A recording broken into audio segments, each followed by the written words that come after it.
L'objectif de cette formation est de créer un reporting totalement automatisé et dynamique en partant du principe suivant, c'est que la base que je vais exploiter est une base externe à Excel. Donc dans mon exemple, je me suis servi d'une table du logiciel Access. Il est évident que vous pourrez importer n'importe quelle base d'un logiciel de gestion comme Oracle ou SAP.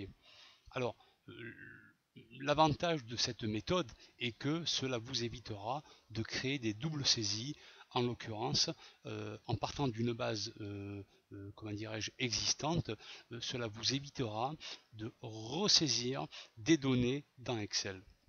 Alors, le plan de travail que je vous propose est le suivant. Donc, comme je vous l'expliquais auparavant, nous allons créer un reporting automatisé et dynamique, mensuel et annuel, sur le chiffre d'affaires réalisé par une entreprise. Alors, cet exemple est bien sûr totalement fictif. Alors, les données seront donc obligatoirement importées via une source externe à Excel.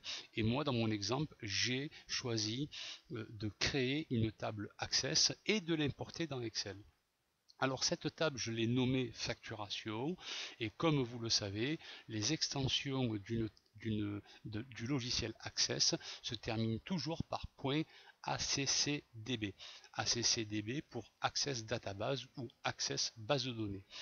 Une fois que cette importation est faite, nous allons devoir travailler sur cette table en rajoutant deux colonnes parce que nous en aurons besoin pour créer le reporting en question. Et en l'occurrence, nous aurons besoin de créer deux colonnes concernant les années et les mois à partir de la date de facturation. Donc, ce qui veut dire que nous isolerons à partir de la date de facturation l'année et le mois concerné.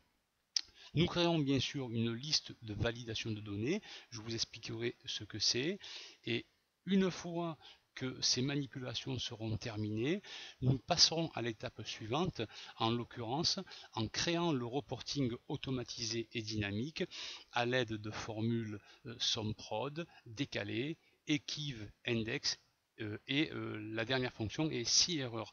Il est évident que certaines de ces fonctions seront imbriquées les unes aux autres. Alors, donc commençons par le commencement et voyons un petit peu la table que je vais importer automatiquement de Access. Cette table est la suivante. Donc je vous expliquerai bien sûr comment importer des données externes à Excel. Une fois que cela sera fait, nous créerons, comme vous le constatez ici, deux colonnes supplémentaires en isolant par rapport aux dates de facturation l'année et le mois. Une fois que ce tableau sera réaménagé, nous créerons le reporting. Alors le reporting est celui que vous êtes en train de voir sur l'écran. Donc ce reporting, je ne fais aucune saisie. Il suffit éventuellement comment dirais-je, une fois que la table externe à Excel est incrémentée de nouvelles données, il suffit d'actualiser dans Excel ces nouvelles données afin que ce reporting se mette à jour automatiquement. Alors comme vous le constatez aussi, il y a bien sûr des formules que nous devrons, sur lesquelles nous devrons travailler, notamment SOMPROD, puis je me mets sur la cellule B16 afin que vous puissiez voir la formule que j'ai mis en place, enfin les formules que j'ai mis en place et imbriquées, afin d'avoir les ventes mensuelles, si erreur, index, EQUIV, et il y a une autre, comment dirais-je, formule Excel sur laquelle je vais travailler, en l'occurrence la formule décalée. Donc je vais bien sûr vous faire des démonstrations comme sur la fonction SOMPROD afin de mieux comprendre comment dirais-je, maîtriser ce type de formule, donc sur SOMPROD bien sûr, sur décalé, ainsi que sur index et EQUIV.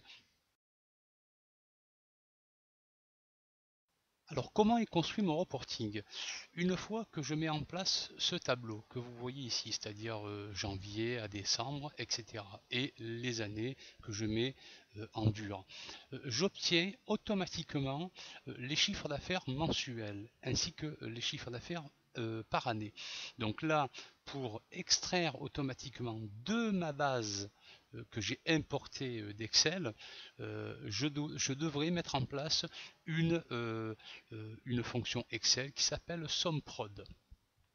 Alors, si je souhaite aller plus loin dans mon reporting, en l'occurrence, je souhaite par exemple avoir les ventes mensuelles dans cette cellule, en sélectionnant le mois par une validation de liste de données. Par exemple, si je prends juin et l'année 2011, donc là, vente mensuelle, j'ai 0.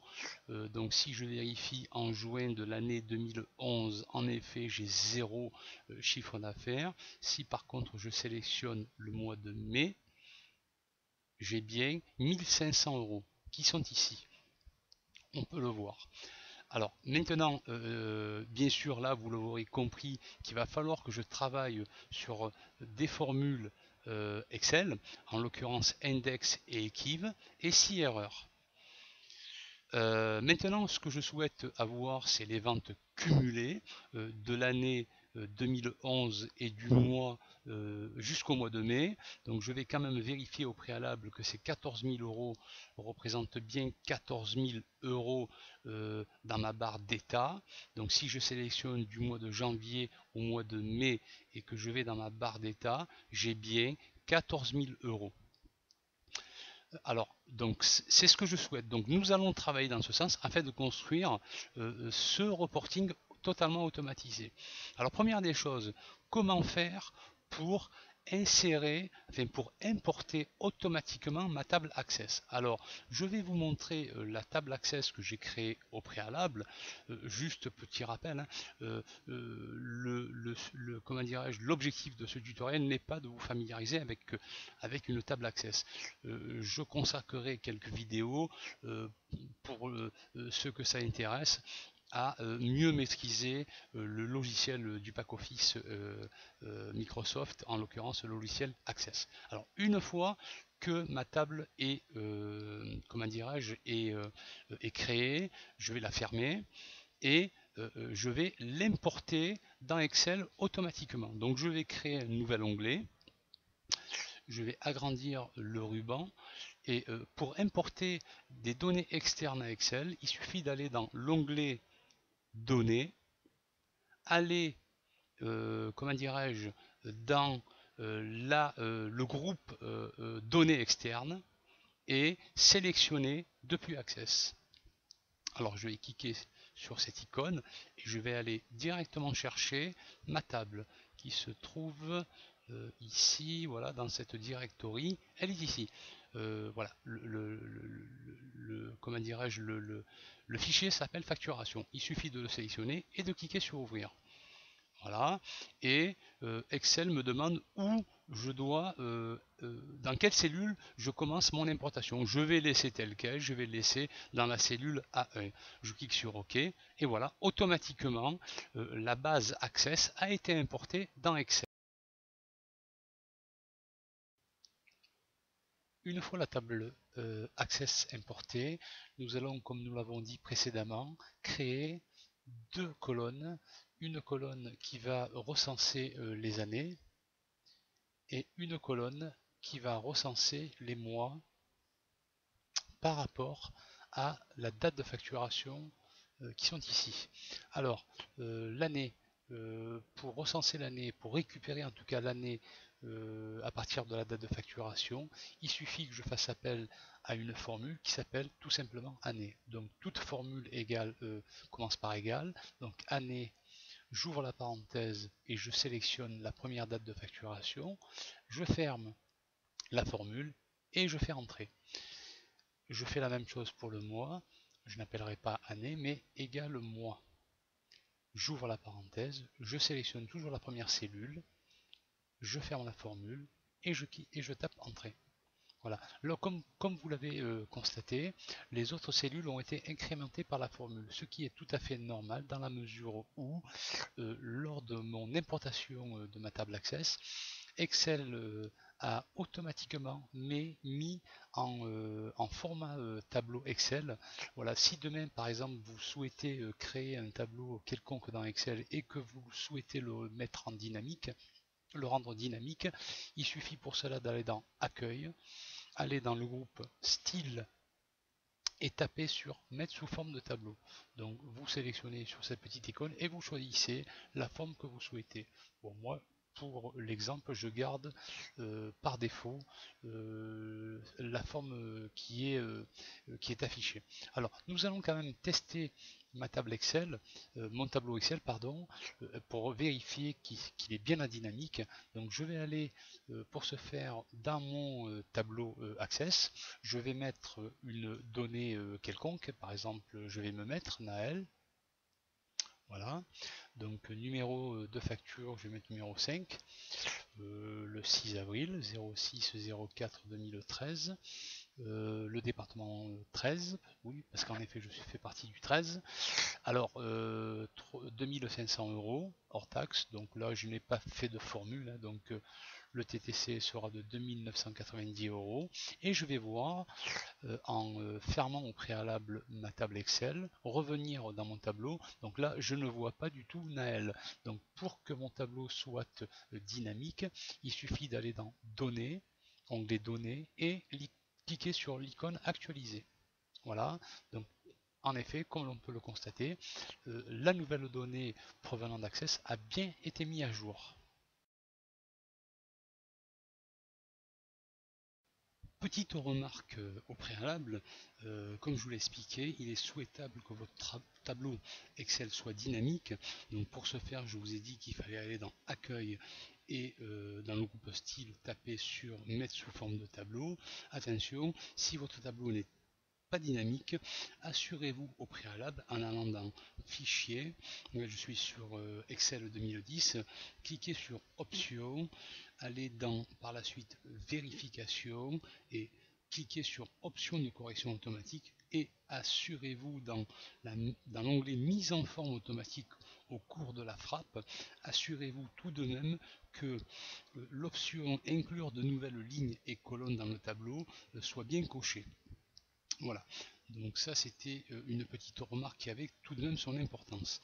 Alors, je vais continuer en vous expliquant la fonction SOMPROD, hein, comme je vous l'ai au préalable exposé. Nous allons avoir besoin de cette fonction. Alors, qu'est-ce que la SOMPROD?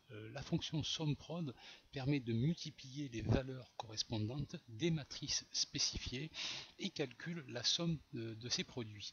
Alors, nous allons bien sûr voir dans un exemple bien concret ce qu'est cette fonction, okay, afin que ce soit beaucoup plus parlant pour vous.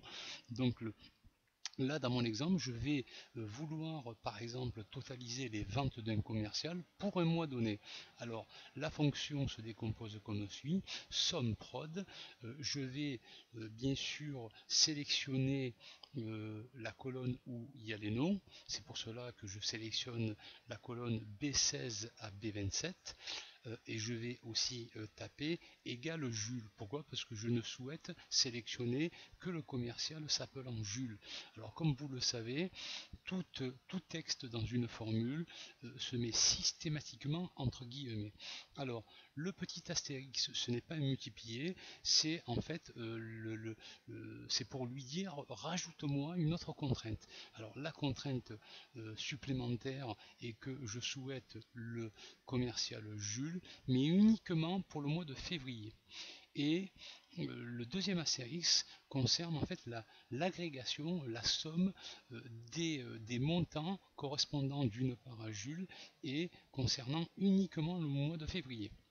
Alors je vais retaper cette fonction, donc égale somme prod, j'ouvre la parenthèse, donc la première matrice va correspondre au nom, à la colonne nom, donc je sélectionne mon champ, enfin ma plage de cellules où il y a les noms des commerciaux, et je vais taper égal, j'ouvre les guillemets, hein, parce que c'est du texte, Jules, je ferme la parenthèse, et quoi? Et le mois de février. Donc je vais sélectionner la deuxième matrice correspondant au mois, donc je vais sélectionner la plage de cellules des mois, et je vais taper sur égal. Alors là, voilà, égal, j'ouvre les guillemets, février, je ferme les guillemets, ok, et je mets un petit astérisque, et je vais lui dire totalise-moi à chaque fois que tu vois Jules et que tu vois février, tu me prends le montant correspondant et tu me fais la sommation de ces montants. Donc pour ce faire, je vais fermer l'argument des montants et fermer la formule. Donc j'ai oublié d'ouvrir encore une parenthèse tout au début, voilà, et je tape sur entrée. Voilà, donc on trouve bien 1150 euros.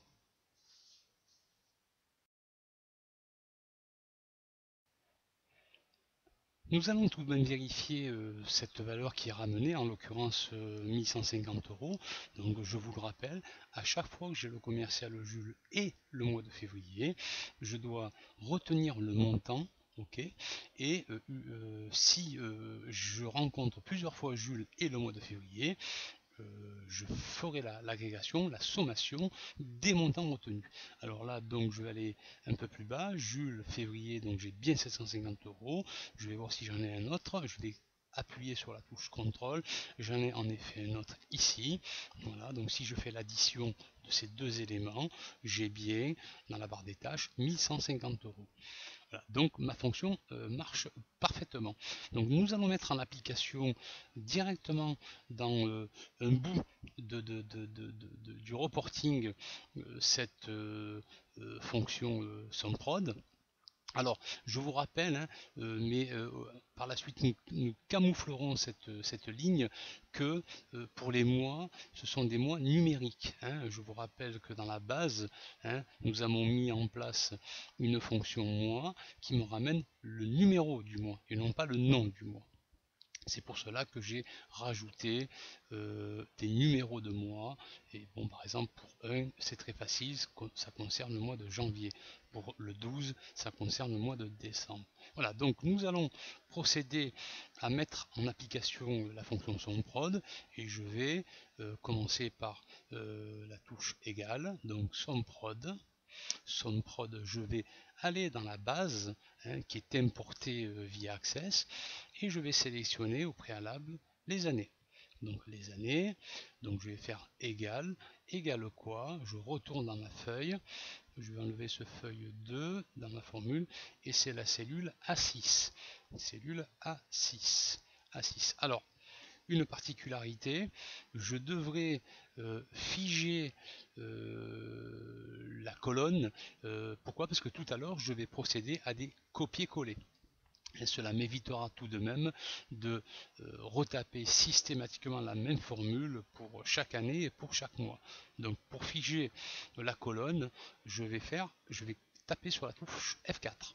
Donc F4, F4 encore une fois, F4 encore une fois, voilà, $A6, donc la colonne est figée.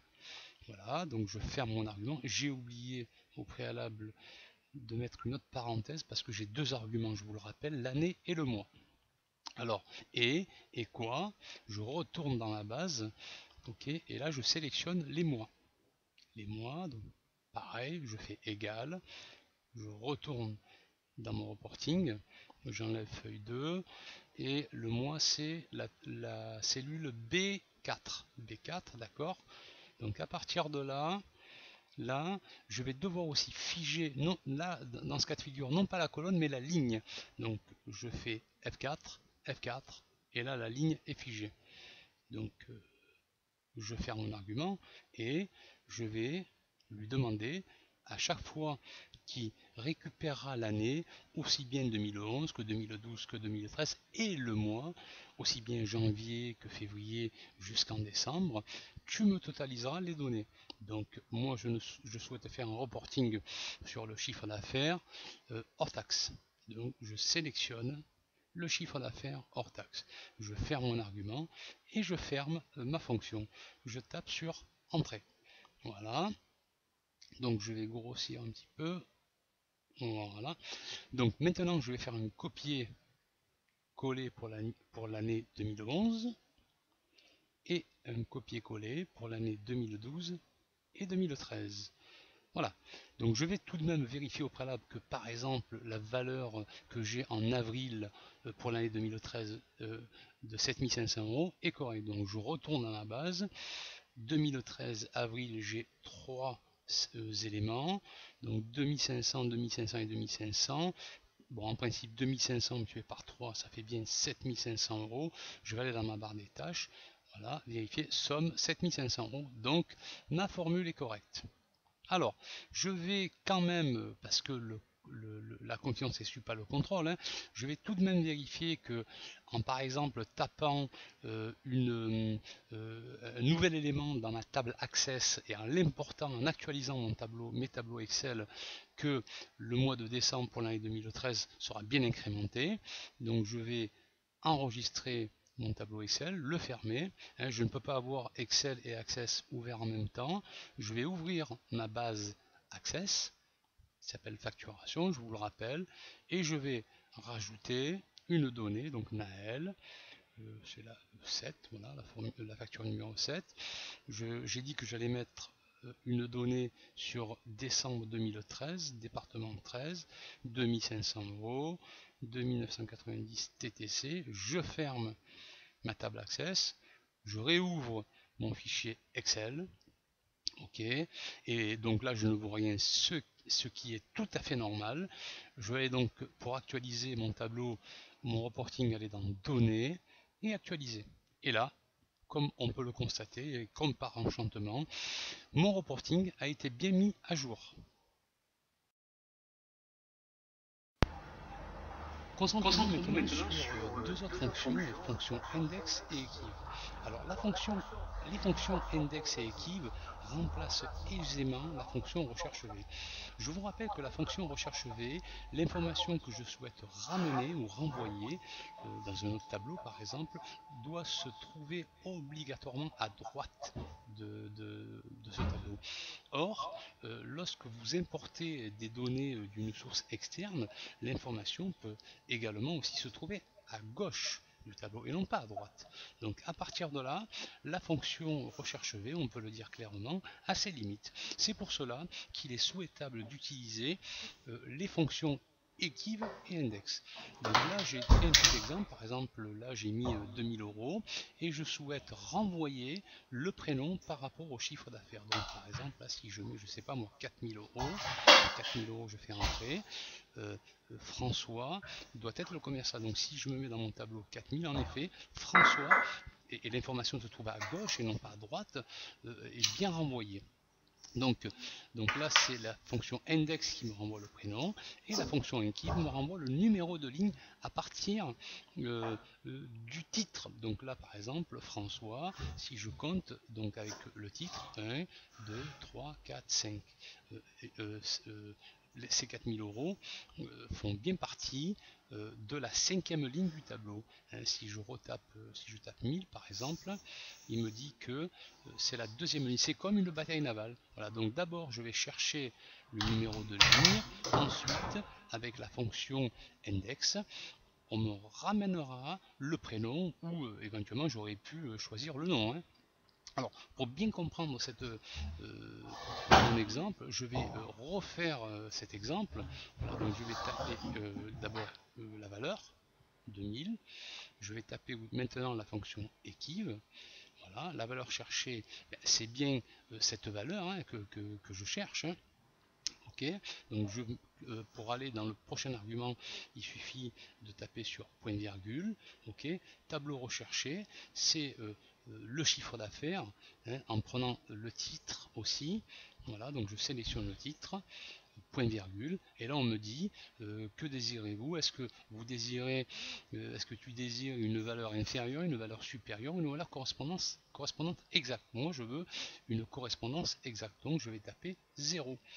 Je ferme ma formule et je tape sur entrée. Voilà, donc pour 2000 euros, il me dit que cela concerne la 3e ligne, donc je vérifie quand même au préalable, en partant du titre, 1, 2, 3. En effet, ça concerne bien la 3e ligne de mon tableau. Si je change, je mets 3000, il me dit 4, 4e ligne, en effet, les 3000 font bien partie de la 4e ligne de mon tableau. Alors maintenant, je vais mettre en place la fonction index égale index. Ok, voilà, donc la matrice correspondante, c'est tout le tableau, de la cellule B9 à la cellule D13, donc c'est toute ma matrice, ok, point virgule. Par la suite, on me demande quel numéro de ligne. Le numéro de ligne, c'est justement c'est celle-là que je veux renvoyer, c'est-à-dire là le numéro de ligne que me donne ma fonction équive. Donc je vais sélectionner la G7, ok. Par la suite, on me dit où se trouve l'information que vous souhaitez renvoyer. Moi je veux le prénom, donc dans ma matrice, cela concerne bien la deuxième colonne, donc je vais mettre 2. Je vous rappelle que je souhaite ramener le prénom et non pas le nom. Si j'avais voulu ramener le nom, j'aurais mis non pas 2 mais 1, c'est la première colonne de ma matrice. Je vais laisser le nom, donc je fais entrée, voilà, Alfred. Donc je vais quand même vérifier que ces 3000 € font bien partie de la quatrième ligne de mon tableau. En effet, 1, 2, 3, 4, et que le nom est bien Alfred. Donc on est OK. Alors j'aurais pu éventuellement en effet imbriquer la fonction index et la fonction équive. Alors pour ce faire, je sais que ma fonction équive fait partie de la cellule G7. Je le vois ici dans la zone nom, donc G7.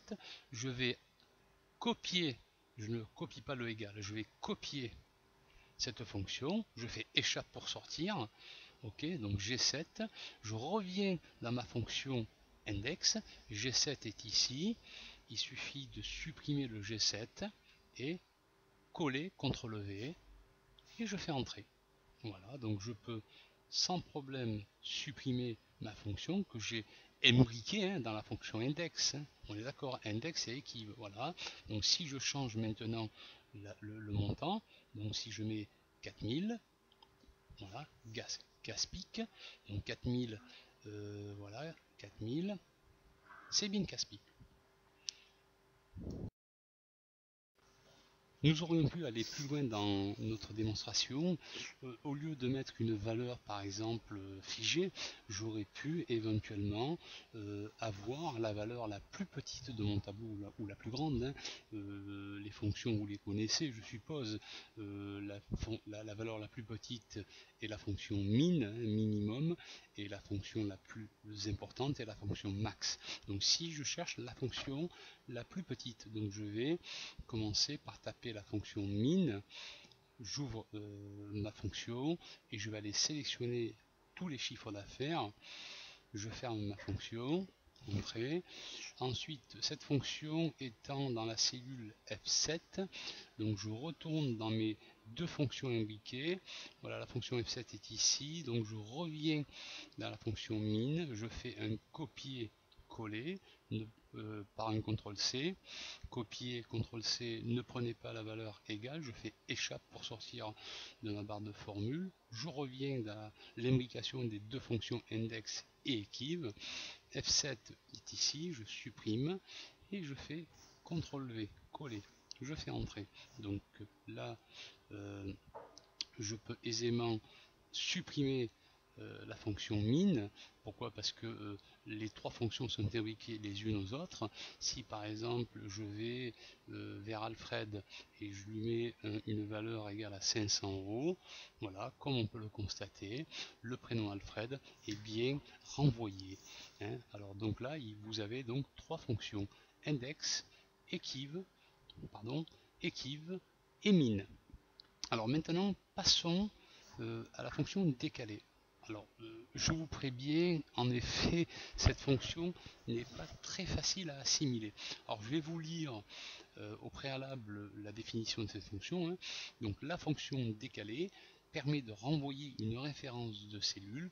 Elle ne sert en aucun cas à décaler les cellules dans la feuille Excel. Alors, la syntaxe de cette fonction est égale à décalé, référence, nous allons voir ce que c'est, ligne, colonne, hauteur et largeur. Alors, que veut dire référence? En fait, c'est le point de départ de ma fonction. La ligne, c'est en fait le déplacement vers le bas en nombre de lignes. Alors, si vous déplacez vers le haut, il faudra mettre un signe moins. La colonne, c'est exactement pareil, mais non pas pour les lignes, mais pour les colonnes. Déplacement vers la droite en nombre de colonnes. Si je veux déplacer vers la gauche, je mettrai un signe moins. Alors la hauteur, ben là par exemple j'ai deux lignes, donc je mettrai 2. Donc la hauteur de la plage de cellules en fait me permet de agréger le nombre de cellules que je souhaite sélectionner en hauteur. Pour la largeur, c'est exactement pareil. Combien de cellules je souhaite sélectionner en largeur. Alors, on va voir un exemple bien concret afin que ce soit beaucoup plus explicite. Alors là, par exemple, j'ai un exemple. Donc, je souhaite décaler une plage de cellules de C19 à D20. C'est 4 montants à partir d'une cellule, la cellule D16. Et je souhaite faire la sommation en partant de cette cellule D16. Je souhaite faire la sommation de ces 4 cellules en cellules E21. Alors comment faire? Donc là j'ai mis la syntaxe, hein. Donc on va la décortiquer, je vais le faire ici. Voilà, donc je vais mettre égal la somme, hein, somme décalée, voilà, décalée à partir de le point de départ, hein, je vous rappelle, la référence c'est quoi? Je souhaite partir à partir de la cellule D16. Alors D16, point virgule, combien de lignes de déplacement? Eh bien je vais compter. 1, 2, 3. 3 lignes en partant du bas. Donc si je souhaitais partir en partant du haut, j'aurais mis moins 3. Là je mets plus 3 parce que je veux partir du bas. Donc 1, 2 et 3. Donc je tape 3. Alors le point de départ de cette plage de cellules, ça démarre à partir de la cellule C19. Donc je dois, à partir de la cellule D16, décaler d'une colonne mais à gauche. Donc c'est pour cela que je dois mettre moins 1. La hauteur correspond à 2 lignes. C'est pour cela aussi, point virgule, que je dois mettre hauteur 2. Et j'ai 2 colonnes qui sont, comment dirais-je, qui doivent être incrémentées. Donc, 2 colonnes concernées. Donc, je dois mettre 2. Point virgule, 2. Je ferme mon argument, ma fonction décalée, et ma fonction totale de la somme.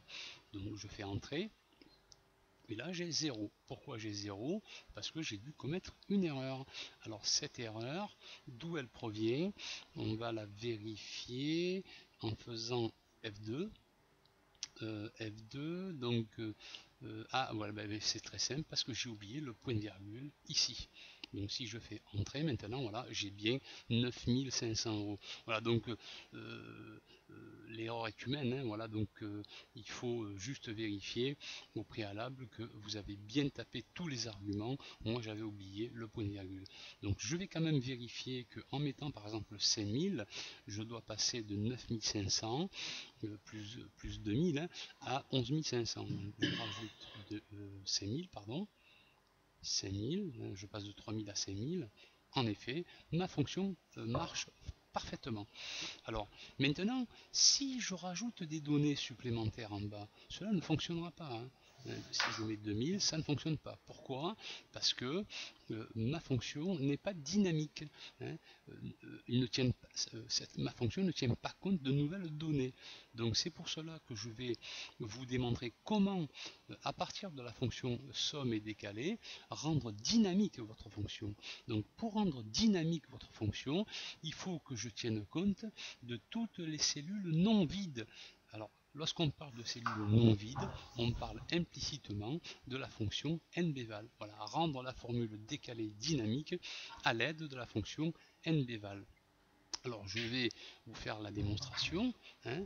Donc là, en dessous, si je tape égale somme décalée, donc décaler quoi? Le point de départ, là dans ce cas de figure, c'est la cellule C28 à la cellule C31. C31. Voilà. Donc je ne décale d'aucune ligne, donc je vais mettre 0, et d'aucune colonne. Je vais mettre 0. Par contre, pour rendre cette fonction dynamique, je vais me servir, hein, pour la hauteur de ligne de la fonction nbval. nbval et là je vais lui dire voilà, tu me retiendras toutes les données nouvelles se trouvant dans la colonne C. Donc je vais taper C, deux petits points, C, et je dois transformer ces deux C en référence absolue. Pour cela, je vais taper sur la touche F4. Voilà, donc c'est chose faite. Je ferme tout cela avec trois parenthèses et je fais entrer. Voilà, et ça marche. Donc par exemple là, si je change, enfin je rajoute une autre valeur, par exemple 5000 euros, je devrais implicitement passer à 15 500. En effet, cela fonctionne. Maintenant, si j'avais un montant ici, 1000, donc pour l'instant ça ne fonctionne pas, j'aurais dû avoir 16 500, mais ça ne fonctionne pas. Pourquoi? Parce que, regardez, je vais revenir, donc je supprime ce que j'ai fait au préalable, c'est la même chose qu'ici, je reviens dans ma barre de formule.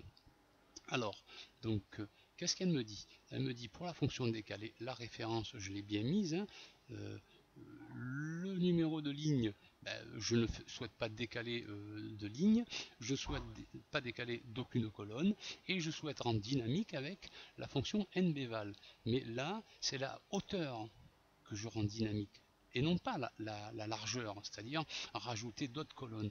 Pour ajouter d'autres colonnes, il suffit de taper point virgule, et là vous voyez largeur qui se met en gras.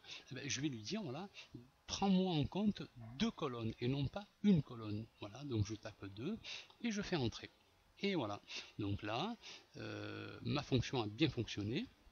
Donc, si je rajoute par exemple 2000 euros, voilà, je passe à 18 500. Donc, ma fonction, l'imbrication des fonctions somme et nbval a bien fonctionné. Alors je vous conseille, et je vous le conçois, je vous conseille aussi fortement de revoir cette partie du tutoriel pour bien assimiler cette fonction décalée. Nous allons maintenant finaliser notre reporting en tenant compte de ce que nous avons vu, en l'occurrence les fonctions index et equiv et la fonction décalée. Alors concentrons-nous maintenant sur le reporting. Dans un premier temps, ce que je souhaite, c'est créer des menus déroulants pour les mois ainsi que pour les années. Alors la particularité pour les années, c'est que si je souhaite rajouter des années, je souhaite aussi que mon menu déroulant soit dynamique, c'est-à-dire qu'il tienne compte de toutes les nouvelles années. Alors pour ce faire, je vais au préalable commencer par créer un nom. Alors je vais aller pour cela aller dans comment dirais-je, le groupe non défini, dans l'onglet formule. Je clique sur gestionnaire de nom et je vais en créer un nouveau. Alors je vais l'appeler exercice, pour exercice comptable. Okay. Et ici, pour le rendre dynamique, je vais devoir imbriquer la fonction décalée et la fonction nbval. Donc je vais commencer par créer la fonction décalée. Alors rappelez-vous, ref, le point de départ, c'est le point de départ de mes années, c'est bien dans la cellule A9. Voilà, donc je ne souhaite décaler d'aucune ligne et d'aucune colonne. Donc je vais mettre un point virgule 0 et un autre point virgule 0. Pour le rendre dynamique, je vais passer à l'argument suivant par la fonction nbval. nbval. Voilà, et en fait, je vais lui dire que toutes les données nouvelles, les cellules non vides et les données nouvelles dans la colonne A à partir de la cellule A12, tu en tiendras compte. Donc je vais lui dire tout simplement, c'est la colonne, uniquement la colonne A qui est impliquée par l'incrémentation de ces cellules non vides. Donc je dois quand même lui affecter une référence absolue en cliquant sur la touche F4 et je ferme ma fonction. Je clique sur OK et je reviens donc dans le nom que j'ai défini exercice, je clique sur fait référence à et je vois ce que ça donne. Alors le souci, c'est que les cellules sélectionnées vont de la cellule A9 à la cellule D16. Alors en comptant la cellule A9, c'est-à-dire l'exercice 2011, combien j'ai de cellules? Donc j'ai 1, 2, 3, 4, 5, 6, 7, 8. Pourquoi j'ai 8 cellules? Parce que avant l'exercice 2011, j'ai 8 cellules vides. Je vais les compter. 1, 2, 3, 4, 5, 6, 7, 8. Pour pallier le problème, je dois défalquer de ces 8 cellules 3 cellules qui sont réellement concernées, à savoir la cellule 2011, 2012 et 2013. Pour ce faire, je vais retourner dans Faire référence à, je vais venir entre les parenthèses et je vais taper -5. -5, je fais valider et je retourne sur Faire référence à. Et là, il y a uniquement les exercices 2011, 2012, 2013 qui sont impliqués. Alors j'ai mis -5 et non pas -8. Pourquoi? Parce que je souhaite quand même garder ces 3 cellules. Vous allez voir ce que ça va donner. Je vais fermer. Je rajoute par exemple un autre exercice 2014. Je fais entrer.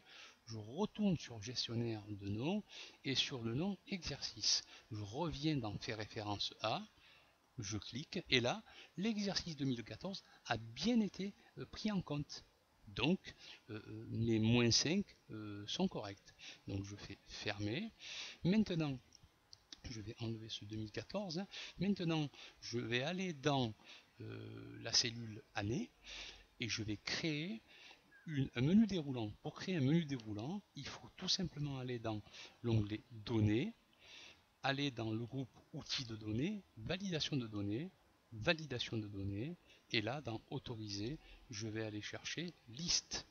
Et là, je ne vais pas sélectionner ces 3 cellules, mais je vais aller chercher le nom que j'ai défini avec l'imbrication de la fonction décalée et de la fonction nbval afin que mon menu déroulant soit dynamique. Donc pour aller chercher, si je ne me souviens pas comment j'ai appelé mon nom, il suffit de taper sur F3 pour aller chercher tous les noms que j'ai créés. Exercice, je clique sur OK et je fais OK. Voilà, donc là le menu déroulant existe, 2011, 2012, 2013. Pour vérifier s'il est bien dynamique, je vais taper 2014 et en effet, l'exercice 2014 apparaît bien. Alors, pour avoir un petit rappel de ce que c'est, je vais retourner dans ma validation de données. Voilà, donc je laisse tel quel dans l'option. Dans le message de saisie, je vais l'appeler exercice comptable. Voilà, et là je vais mettre en message de saisie sélectionner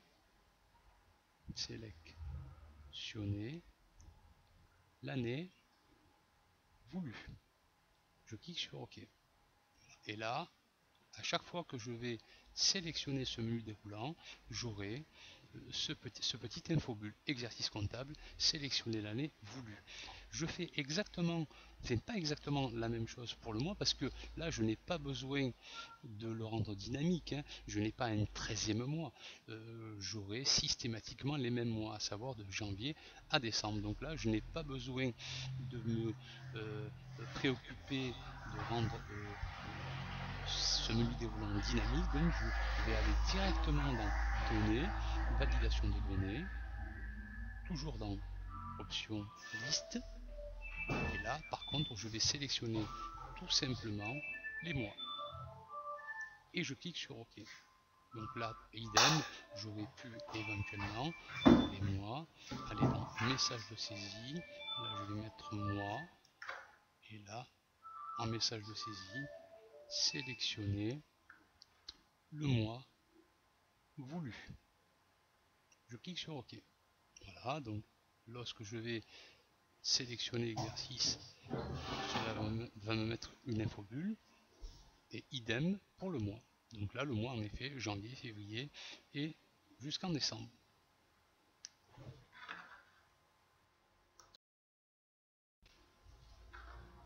Alors, souvenez-vous que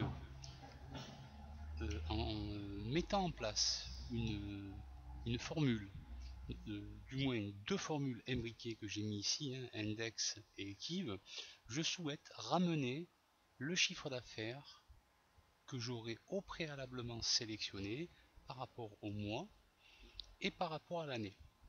Je vous rappelle aussi que j'ai défini un nom et j'ai mis en place dans cette définition de nom qui est ici, que j'ai appelé exercice, j'ai imbriqué, afin que ce soit dynamique, hein, j'ai imbriqué la fonction décalée, la fonction nbval, pour que cette dernière récupère les cellules non vides après 2013. Nous allons refaire la démonstration.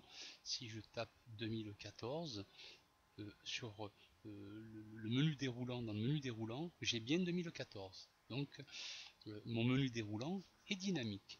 Alors maintenant, je souhaite ramener, comme je vous l'expliquais, le chiffre d'affaires que j'aurais sélectionné au préalable à partir du mois et de l'année. Donc je reviens sur le reporting que j'avais créé tout au début, que je vous l'avais en tout cas montré. Donc là par exemple, si je sélectionne 2012 et le mois par exemple 2012, le mois de mars, donc je monte un petit peu, voilà. Donc le logiciel me ramène bien le chiffre d'affaires mensuel du mois de mars et pour l'exercice, 3500 euros pour le mois de mars et pour l'exercice 2012. Donc je reviens sur le reporting que nous sommes en train de créer. Donc voilà, donc particularité par rapport à l'exercice et au mois, il se peut que je souhaite rajouter une année. Pourquoi? Parce qu'en fait ma table Access s'enrichit au fil du temps. Le problème c'est que je vais devoir dire à Excel, voilà, tiens-moi compte de cette plage de cellules que je sélectionne, et à chaque fois qu'il y aura un nouvel exercice, tu me rajouteras automatiquement une ligne supplémentaire pour 2014, 2015, 2016, etc., etc. Donc, pour ce faire, je vais devoir au préalable rendre cette plage initiale que je sélectionne, rendre cette plage initiale dynamique, c'est-à-dire qu'elle sera que Excel rajoutera automatiquement autant de lignes que possible par rapport aux exercices suivants. Donc je supprime pour l'instant 2014. Donc pour ce faire, je vais devoir rendre cette plage dynamique. Donc je vais commencer à aller dans l'onglet formule, le groupe non défini et sélectionner gestionnaire de nom. Donc là je vais créer un autre groupe en cliquant sur nouveau. Je vais appeler ce groupe vente 1. Voilà. Et là, pour que, comment dirais-je, cette plage de cellules soit dynamique, il va falloir idem que j'imbrique plusieurs fonctions. La fonction décalée, d'une part, décalée. Alors je souhaite moi que le point de référence, le point de départ démarre à partir de A8. Donc je sélectionne A8. Le souci c'est que ma plage de cellules, en tenant compte des années, démarre à partir de la cellule A9, donc je dois décaler d'une ligne. Donc point virgule 1, hein, pour lui dire que je décale d'une ligne. Et concernant la partie chiffre d'affaires, cette dernière démarre à partir de la cellule B9, donc je dois décaler d'une colonne. Donc point virgule 1. Et pour que mon champ en colonne soit dynamique, en ligne en tout cas soit dynamique, je devrais utiliser la fonction nbval. nbval, cela va démarrer pour la colonne AA. Toute nouveauté d'un exercice, donne-moi le chiffre d'affaires que j'aurais sélectionné au préalable à la cellule B18 pour le mois et à la cellule B17 pour le mois et B18 pour l'année. Donc je vais sélectionner la colonne AA et je dois rendre cette sélection en référence absolue, donc F4. je ferme ma parenthèse et je vais devoir aussi, comment dirais-je, rendre dynamique les colonnes. Alors pour rendre dynamique les colonnes, je vais devoir de nouveau, parce que là j'ai des lignes et des colonnes, donc je dois rendre dynamique mes colonnes. Donc pour cela je vais de nouveau me servir de la cellule NBVAL.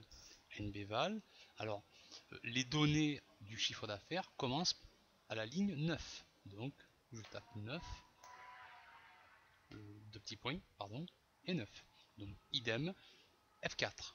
Je rends cette sélection en dynamique, en référence absolue. Donc je ferme ma fonction et je clique sur OK.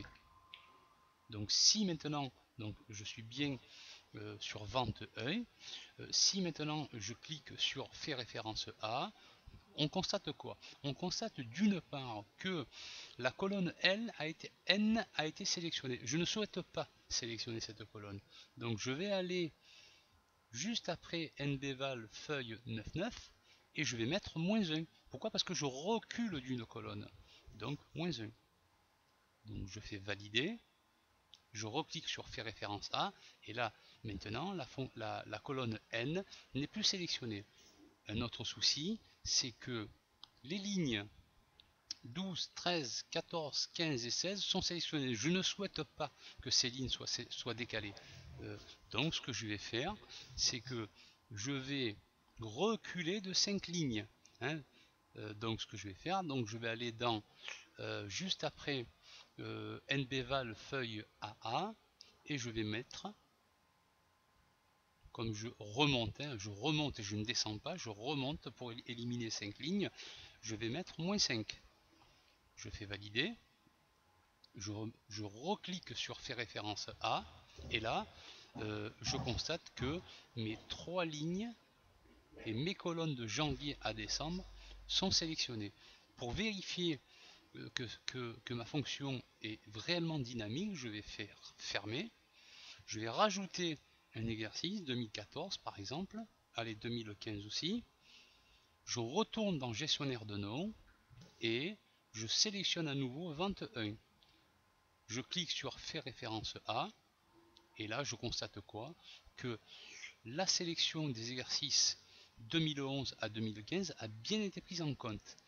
Pour l'instant, l'exercice 2014 et 2015, il n'y a rien.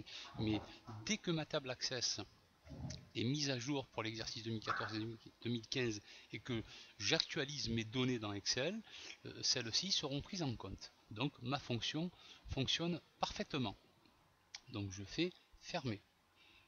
J'enlève les 2 exercices que j'ai rajoutés et je retourne dans ma cellule B19 afin de mettre en place mes fonctions index et equiv. Alors, donc là, je vais faire égal index. Alors, je vous rappelle que equiv ramènera d'une part la ligne, le numéro de ligne du mois et de l'année. C'est pour ça que j'ai appelé equiv B18. B18 c'est l'année, B17 c'est le mois. Donc, et l'index, par rapport aux lignes qui me ramènera, me procurera l'information qui se trouvera dans les plages de cellules du chiffre d'affaires. Donc, je vais faire égal index. Alors, index, je vais appeler ma plage de cellules dynamique que j'ai, je vous le rappelle, que j'ai appelé 21. Donc, F3, 21. OK. Une fois que j'ai fait ça, donc point virgule pour passer à la fonction equiv. La fonction equiv, donc je vais sélectionner l'année qui se trouve en B18 et je vais lui dire que point virgule que la matrice concernée est l'année, non je l'avais appelé exercice, pardon, exercice, donc je vais changer tout à l'heure le texte que j'ai mis en place. Voilà, ok, et de nouveau donc, point virgule, je ferme ma parenthèse, point virgule, de nouveau equiv pour sélectionner le mois. le mois qui se trouve en B17. Point virgule, F3, on va aller chercher mes noms. Alors le mois est ici. OK. Et point virgule, et je ferme par 3 parenthèses ma formule. Voilà, donc là je vais vérifier que cette donnée est correcte. Donc pour le mois de décembre et l'exercice 2011, alors mois de décembre, exercice 2011, j'ai bien 3500 euros. Donc si je change le mois, par exemple je vais sélectionner le mois de mai, où j'ai une donnée, hein, mois de mai 2011, j'ai bien 1500 euros. Donc ma fonction fonctionne très bien. Donc je vais changer ici les noms que j'ai définis. Donc c'était vente moins, pas moins, tiré du 8, 1. Et ici je ne l'avais pas appelé année, mais exercice. Voilà, donc je vous laisse le soin de recopier ou de noter cette fonction. Voilà. Donc nous allons maintenant passer aux ventes cumul. À présent, concentrons-nous sur les ventes cumul. Donc je rappelle que les ventes cumul, par rapport au mois que j'aurais choisi au préalable, tiendra compte à partir de janvier jusqu'au mois concerné. Moi dans mon exemple c'est mai, et il me fera l'agrégation, la somme de tous ces chiffres d'affaires. Alors, donc là, juste un petit rappel, hein. Tout à l'heure je vous ai dit que dans la fonction index il fallait 3 parenthèses. Bien sûr je me suis trompé, il en fallait que 2. Pourquoi? Parce que après index je n'ai que 2 fonctions, donc je dois fermer 2 fois la formule. En bas, nous allons développer cette formule. Je ferme par 3 parenthèses. Pourquoi? Parce que après la fonction somme, vous avez 3 fonctions décalées, équive et de nouveau équive. Donc il faut fermer par 3 parenthèses. Donc je reviens sur ma formule et je vais essayer de la développer. Donc je vais commencer par somme. Pourquoi? Parce que je veux l'agrégation, la somme des chiffres d'affaires que j'aurai au préalable sélectionné par rapport à l'année et par rapport au mois. Donc je vais commencer aussi par la fonction décaler. Décaler à partir d'où? À partir de la cellule A8. Ça c'est un choix. Okay. Le souci c'est que je vais devoir faire certaines manipulations pour décaler d'une ligne. Pourquoi? Parce que mon tableau exercice compris avec le chiffre d'affaires et la plage de cellules du chiffre d'affaires démarre à partir de A9 et démarre aussi à partir de la colonne B. Okay. Donc dans un premier temps je vais lui dire sélectionne-moi le numéro de ligne de l'année par la fonction équive. Okay. Donc cette fonction équive, ben, la cellule concernée elle est où? Elle est en B18. Donc je sélectionne B18 et je vais chercher la matrice. La matrice, pour la voir, je vais taper sur F3 et je vais appeler la matrice exercice. Donc je vous conseille fortement de revenir un petit peu en arrière si vous ne vous souvenez plus comment j'ai créé exercice. Donc je clique sur OK. Voilà, point virgule. Alors là, je vais lui dire, parce que je suis, comment dirais-je, je démarre ma formule décalée à partir de A8. Et je vous ai dit tout à l'heure que comment dirais-je, l'information de l'exercice démarre à partir de A9. Donc je dois décaler d'une ligne. Donc c'est pour cela que je vais mettre point virgule décaler d'une ligne. Donc je mets 1. Et je vous ai dit aussi que le chiffre d'affaires démarre à partir de la cellule B9 et non pas de la cellule A9. Donc je dois décaler d'une colonne vers la droite. Donc si c'est vers la droite, ça sera un 1. Si ça avait été vers la gauche, ça aurait été un moins 1. Donc point virgule 1.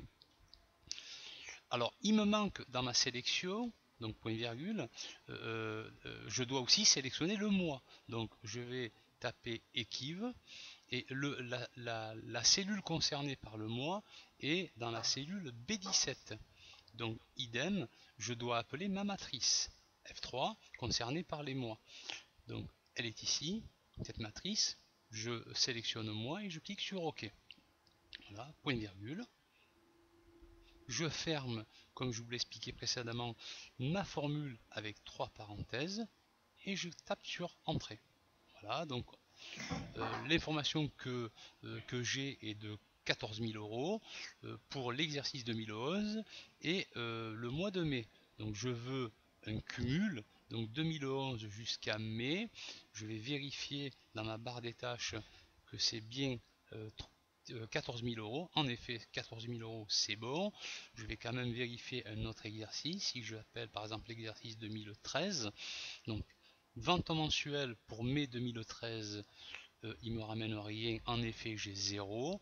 Par contre, en cumul, jusqu'en mai, je dois avoir 16 500. 16 500, c'est bien ça. Voilà. Donc, nous avons terminé ce tutoriel qui, je le conçois, est assez compliqué et assez long, mais j'espère vivement que cette formation vous aura apporté un plus et une grande valeur ajoutée. Quant à moi, je vous donne rendez-vous dans un prochain tutoriel. Je vous remercie infiniment pour votre attention et vous dis à bientôt.